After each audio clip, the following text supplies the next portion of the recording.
So today I'm with Boogie. Boogie, how old are you? 25. Boogie, how long have you been homeless out here in Phoenix? 2 years. And 2 years ago, what happened? What caused you to become homeless? My father passed away. My condolences for your loss of your father. You were living with him, and Well, no, what happened was I was taking care of him, so a lot of my money was going towards his medical bills and paying for everything, like his visits, medication, just stuff that he needed and stuff. So a lot of my money went towards that. And then when he died, I just kind of like took a spiral down and just stopped doing everything all at once.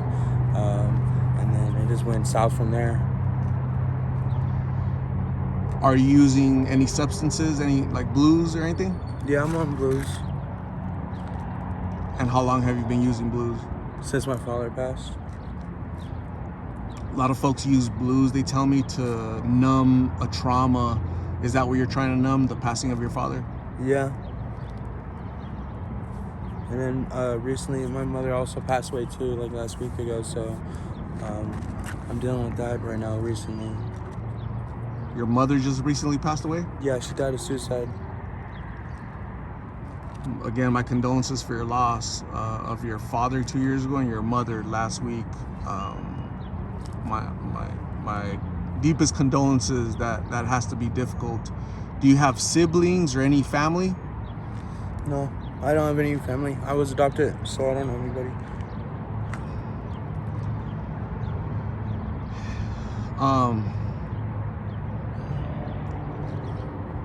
Have you ever tried any professional treatment for your addiction?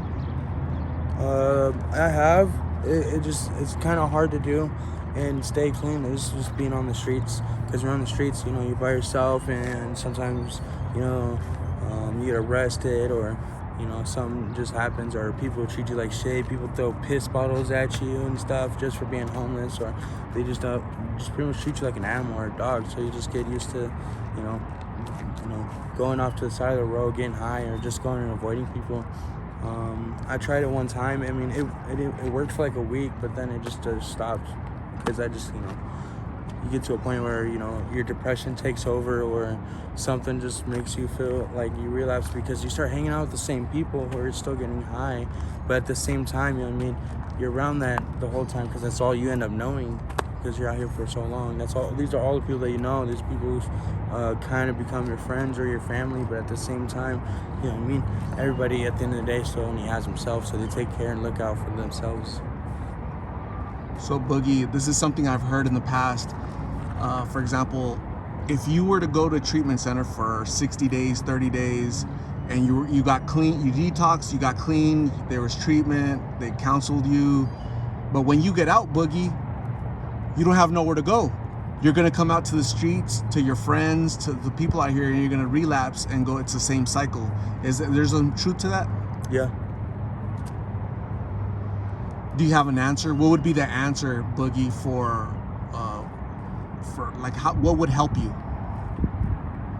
Honestly, because I've been out here for so long, it's kind of hard to say what would actually help me. But honestly, at the end of the day, what I would have to do is isolate myself from everybody, which is kind of hard to do, being a person, because we're a social type of beings, as human beings. We do social gatherings, we do drinking, we do partying, or we go to work, we work with other people. We always gravitate towards groups that hold ourselves together in society. So it's kind of hard to do that, but in order to do that, I would have to cut myself off from everybody and go to an area I don't know, to an area where, it's hard, like drugs, pretty much, you can find drugs everywhere, but to an area where it's not that easy to go to. So I'd have to start off in a completely different area I don't know, and isolate myself from everyone and everything, and just do that way, which is kind of hard to do. Boogie, I noticed you have a ankle monitor. What is that for? I just got released like last week. I actually got court tomorrow. So I didn't go to court last year on October, and so I had a bench warrant, which is different than a regular warrant. So the bench warrant means that they have to take me in. I was in county for like 2 months, and then I just got released like a week and a half ago, a week ago. And now I have court coming up tomorrow, so now they're gonna either because they did a pre-screen for probation, so I'll be released into probation. I could sit down and do some time, but it doesn't look like it's gonna be that way. It looks like I'm being put on probation. So that being on probation, that'll actually, I feel like it's gonna help me get my stuff together, because I have to have an address. So once they hit the probation stuff and I have all my paperwork for that, my plan is to go into a sober living house and show them my paperwork, my probation work, and try to do it that way and see if that works. Boogie, what was the original charge that started all this? It was possession, actually. A blues? Yeah.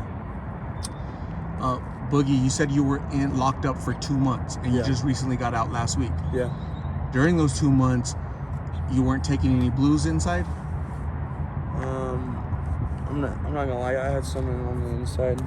How does that happen? How are there blues inside of jail? They don't. When people go to county, it's like people can sneak it in, but at the same time, the officers are there. They don't really check people as well, but at the same time, they also don't treat people as human beings. Well, they treat them like dogs or animals. You get fed 2 times a day. You get like peanut butter jelly sacks or whatever, and then this thing that people call slop. But yeah, pretty much when they're searching you and stuff, when you take your clothes off, they just make you do a spin, cough, and that's it. So you can get it in any way you feel like it's possible. Wow.